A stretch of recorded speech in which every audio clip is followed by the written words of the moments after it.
Hi, this is Andrew Twidwell, owner of ABT Plumbing, Electric, Heat and Air, once again with the show You Got This. It's a show of DIY do's and don'ts. And I probably sound a lot better this week because Rosalie and I just figured out how to work these, I'm not going to swear, these microphones. So, yeah, it's been fun trying to figure out all this new hardware and stuff. So we're trying to set up new studios for ourselves. And, yeah, because we're not in the studio at KNCO. So thanks, Rosalie, for helping me figure out this thing. Yeah, it's only taken us, we're only on, I think this is the third show that I've used this or the fourth show that I've used this microphone, and now it's actually using it. Yeah, because I haven't been using it before. I thought I was, but there was a little switch we had to switch in the settings. So, yeah. Oh my gosh. Okay, so the irony of this is that as you've figured out how to use your microphone for the first time in 5 years, so now my mic's all set up and I found out how loud I am on it, so I'm away from it. But this microphone is so good that it's now picking up, there's construction going on above me. So, right. I fully expect in the middle of this DIY show for you to hear live DIY happening. So you're welcome. It might be, we think it's a drill of some kind, right? That's what I heard a sander. I definitely heard a sander, orbital sander up there. Okay. So yeah. Mm-hmm. So you're welcome. Yeah, so we might be getting a little it but hey, it like you say, it's a DIY show, and they're probably contractors working upstairs, but it could be a tenant that's working on something. Who knows? It's not a tenant. Thank God. That's a whole nother story. That's a whole other story. Those dirt bags are only there for 2 years, and the fact that they're having to rip out everything and rebuild after 2 years of tenancy tells you what kind of dirt bags I was dealing with. So, so I'm happy they're gone because they were like Satan's spawn. But they don't get me wrong. I'm glad the construction isn't a weekend event. But I tried to explain but I kind of have this stuff where I have to record things, and they're like, yeah, well.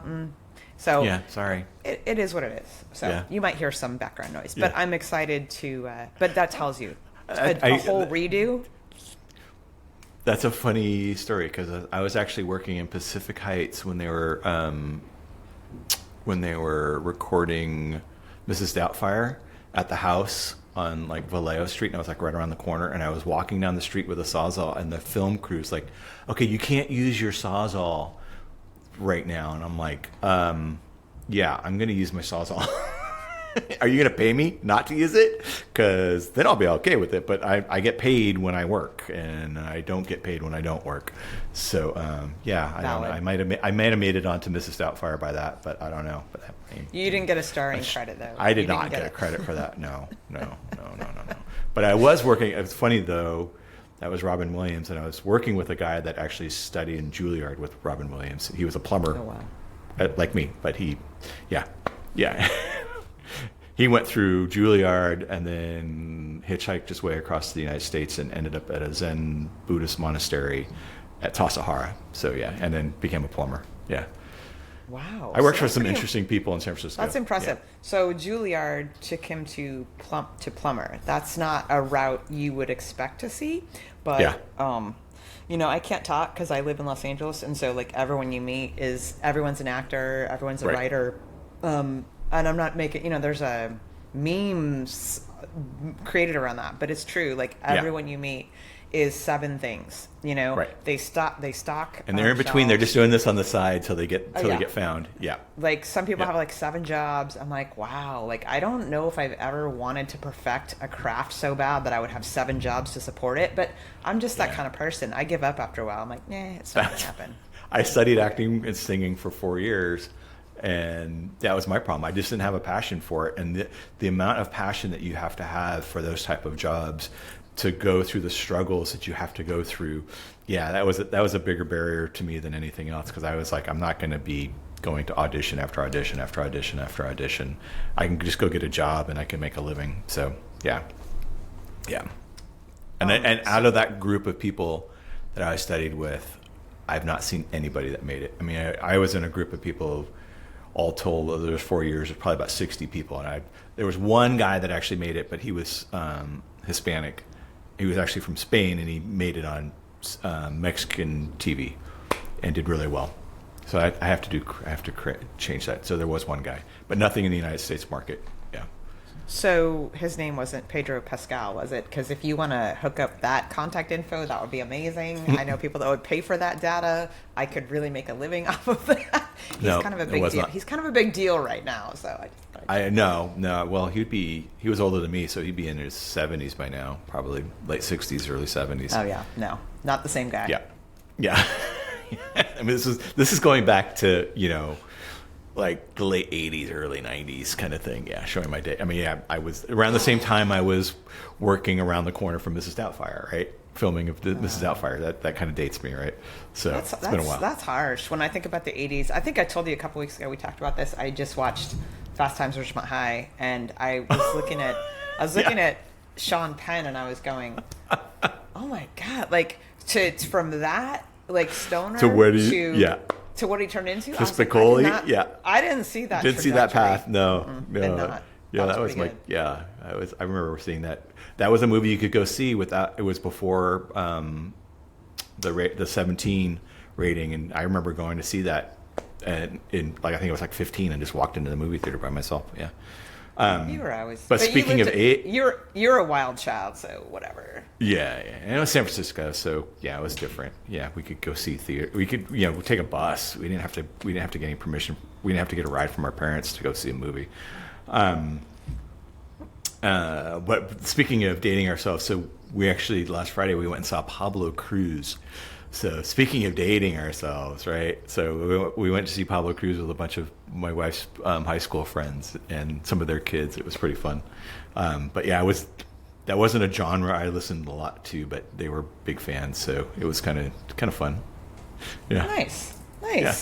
Yeah, I talked to someone yesterday who was all excited because she was going to get tickets to she was like, James Taylor's coming to Huntsville, and I was like, good for you. So like she's all excited, and I was like, I get it, because he's, I get it, but I didn't, like, that wasn't my jam. Yeah, exactly. That was funny because I'm laughing because we were literally when we got invited to go see Pablo Cruz, we were at the Frost Theater in Stanford seeing Boy Genius, which are like these young kids right there in their 20s, right? And she texted her friend that we were in her neighborhood because she lives in San Mateo, and she's like, "Oh, are you seeing James Taylor?" But no, so you're not seeing James Taylor. You want to go see Pablo Cruz next week? So we're like, all right, sure, why not? Don't get me wrong, James Taylor is legendary. He's amazing, iconic, but yeah. But it makes me pause, because like when one of my friends who's only a couple years older than me says things like, I can't wait to get tickets to James Taylor, and there's like some fangirling, I'm like, God, do I sound like that when I want to go see John Mayer or Pearl Jam? Right. Or, oh my God. Yeah. And I probably do. I mean, my kids are like, yes, whatever. Whatever, right? Right, yeah. I shouldn't bring them up. Yeah. Anyway, enough banter about how old we are and the music that I didn't say that. Dating ourselves and listening to the music that we listen to and such. We should probably get on to why people mainly listen to this show, and it's DIY stuff, right? Well, maybe they don't listen to maybe they'd listen to the banter. We don't know. We don't know. I'm always surprised that people actually listen to us, but in any event, that's a whole other story. Well, if you know who doesn't listen to us, employees and kids, but that's a whole other thing. And spouses, yeah. Right. Anywho, sorry. Anywho, that's a whole other story. Anyway, so we've got another subject that's on our website, and thank you, Rosalie, for finding this. It's installing irrigation systems. So, now is the time, because one of these days it's going to be summer here in the foothills. I had my furnace on last night and this morning, so yeah, and it's Did you June. Really? Did you really? Yeah. I didn't realize it was in the 40s last night. I mean, we're recording this on Wednesday, and yeah, Tuesday night it was 45. Wow. So, and then this morning I woke up and turned the heat on just to warm up the place a little bit, because it was chilly. Yeah. But so one of these days we're going to actually, and I've already got my irrigation system on because we haven't seen any rain in a little while. Although we've seen more rain this year than we have in a long time and later. But in any event, installing an irrigation system. There's a couple key things you want to think about when you're installing an irrigation system. Or the first thing you want to do is, we'll talk about kind of the different types of irrigation systems, because there's drip and there's sprinkle.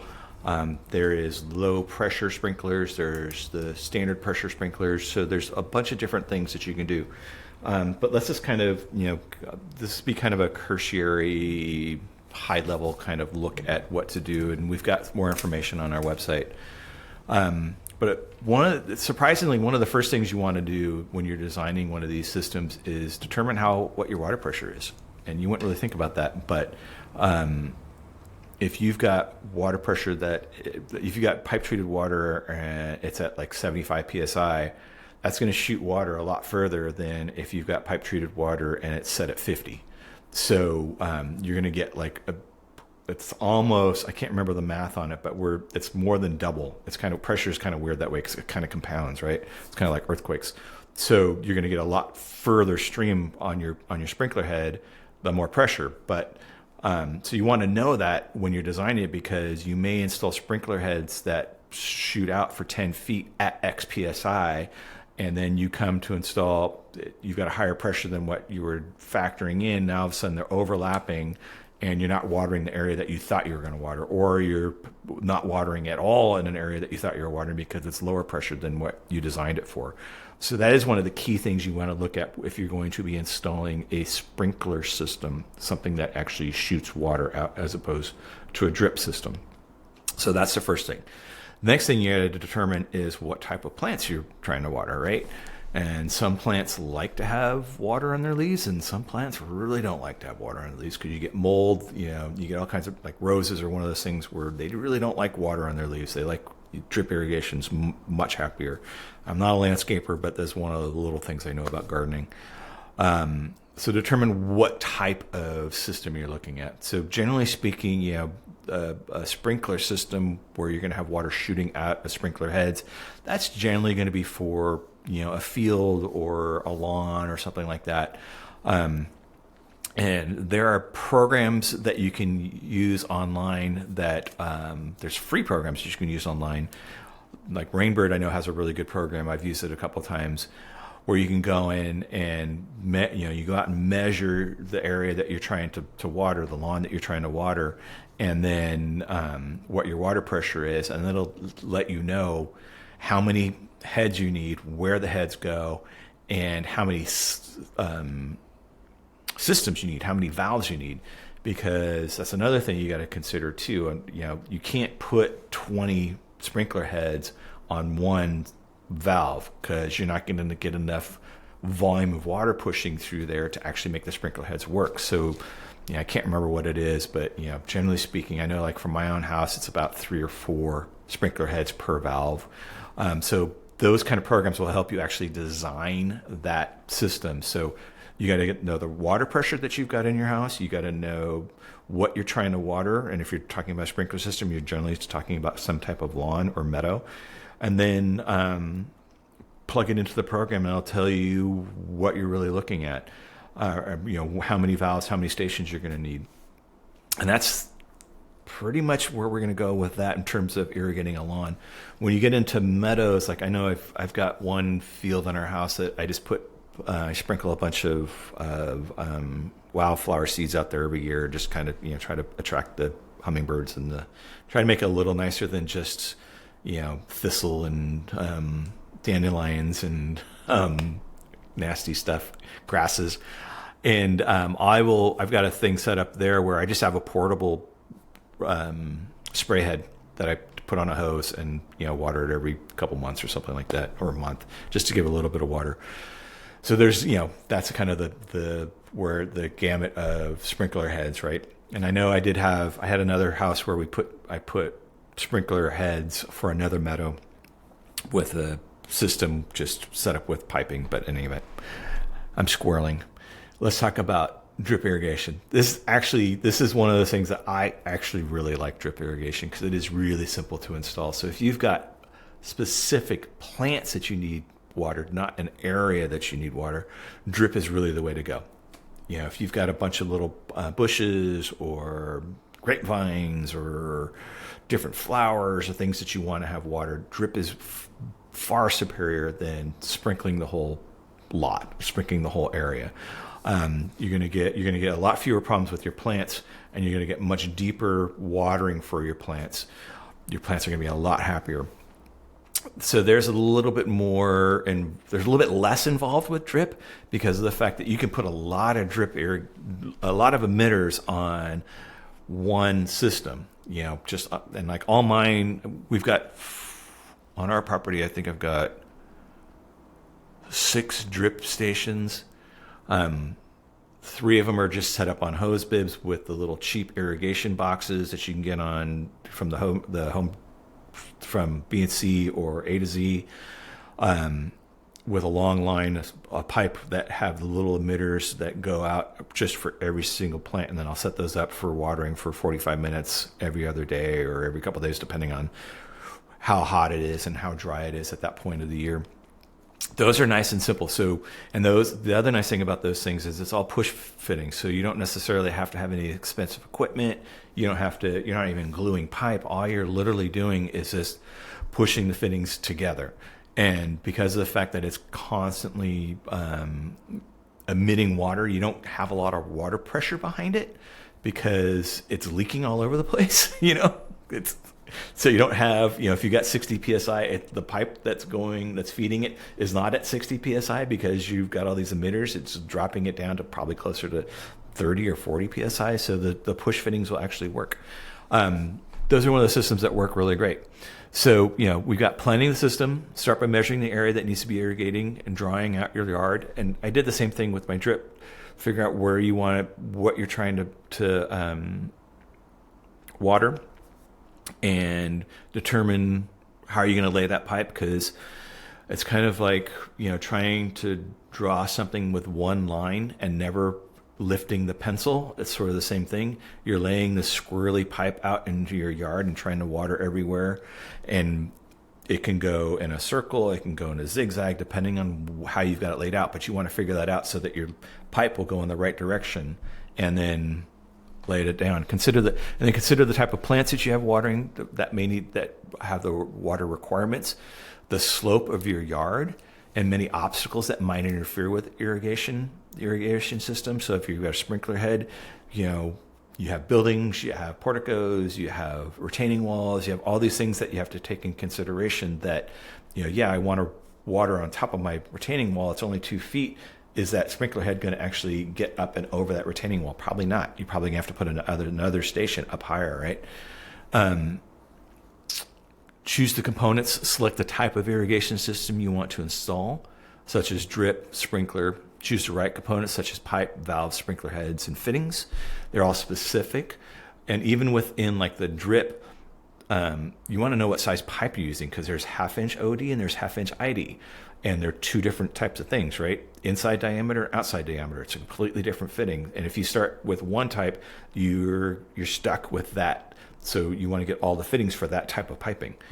And I know the previous owner had a different type of irrigation system or different size. He had a 1/2 inch OD as opposed to 1/2 inch ID, which I had. So I had to swap it all out and change it all up as opposed to trying to adapt. Install the water source. Connect the irrigation system to a water source, which is usually the main water line to your house. You may need to install a backflow preventer to protect your drinking water from contamination. So what is that? So that's a question I get all the time. What is a backflow preventer? So most irrigation valves you'll see rise up above the ground, about 12 inches above the ground, and they have a vacuum breaker in there. What that does is if there is a loss of water pressure inside the line and there's water inside that system, you don't want that water to go back into your drinking water system. It's surprising, but even in the United States, people die because of this every year, where they have backflow issues, where the classic is you're sitting there watering or fertilizing your lawn with a thing that attaches to your hose, and there's a fire down the street, and there's a sudden drop in the water pressure because they hooked up to the fire hydrant, and all of a sudden it sucks the pesticides and herbicides out of that hose and into your drinking water, and it's a hot day, you take a draw off your tap, and then all of a sudden you're drinking the poison, and you didn't even realize it. And then there's some more fun ones. I know there's Watts has the manufacturer, WATTS, has a whole pamphlet on it. And there's some talk about, there was one where it was a vineyard was close by, and people got wine in their water line. So that was more of an aesthetic thing. But you can have, that's the purpose of a backflow preventer, is to keep that bad water out of the good water. And it happens more often than we like to think about. And that's why you can't drink the water in a lot of countries, because they don't have these type of codes where we have backflow prevention. We got a little bit more time. Lay the pipes according to your plan and connect with the fittings using PVC glue or push fittings, depending on the system. You may want to trench it too. So like there's, even on the drip irrigation, a lot of mine is this surface, and then the weeds grow, or the growth grows over it, and now you can't see it.